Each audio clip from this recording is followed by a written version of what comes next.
For some Texans, this flooding that we're going through brings back memories of last summer's flood in the Hill Country. In fact, the governor mentioned that during his news conference. He did. He said we're going to get more rain this time. And what's interesting is some of the hardest hit areas in South and Central Texas are some of the same parts of the state that were hit last summer.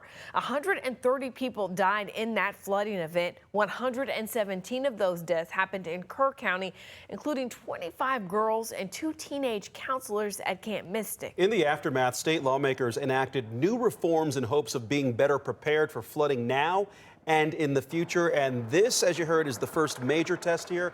KVUE's Daniel Perot joining us now in studio with a closer look at how those reforms are holding up as the state endures back-to-back days of heavy rain. Daniel, you watched this news conference with us. That's right. So far, it does appear, as the governor said, that the worst of this is a little bit south of the epicenter of last summer's flood, which was Kerr County. We're talking about places like Uvalde, Sabinal, and Dehennis. The Hill Country region, like so much of the state, is scarred by what happened last summer. And now some of those same Texans are dealing with what officials like the governor just said are life-threatening floodwaters.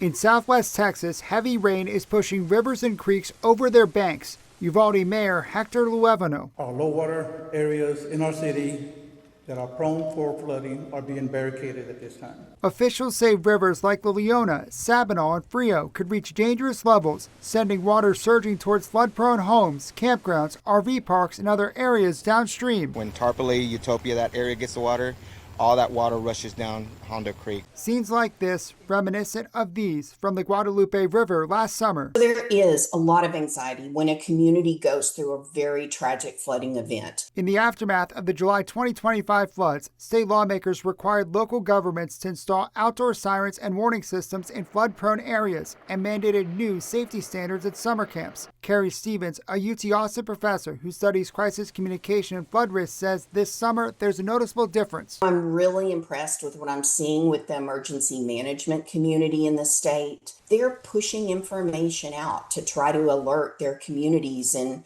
I think, very positive ways. Making sure Texans get emergency alerts in a timely manner and know how to act when they receive one has been a big focus over the last year. I think we need to view safety and this human-to-human communication as a really vital part of our alerting process. With such a heavy reliance on mobile alerts, there is some concern about alert fatigue, given we all get so many notifications on our phones. We want to be sure we get that information in the hands of people, but people react negatively to too much information. Stevens says people underestimate flood risks and assume conditions are less dangerous than they actually are, thinking they can make it down a road only to be swept away in high water. We might think we're in control of water, but we are not. Water is going to do what water is going to do. With rain continuing and rivers rising, officials are urging Texans to monitor the weather, listen to their local leaders, and remember that old saying, if there's water on the road, turn around, don't drown. We also need to constantly remind people that it could happen to anyone.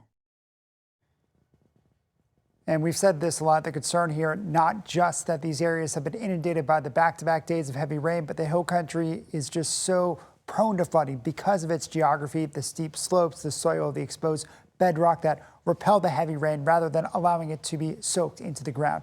In the studio, Daniel Perot, KVUE News.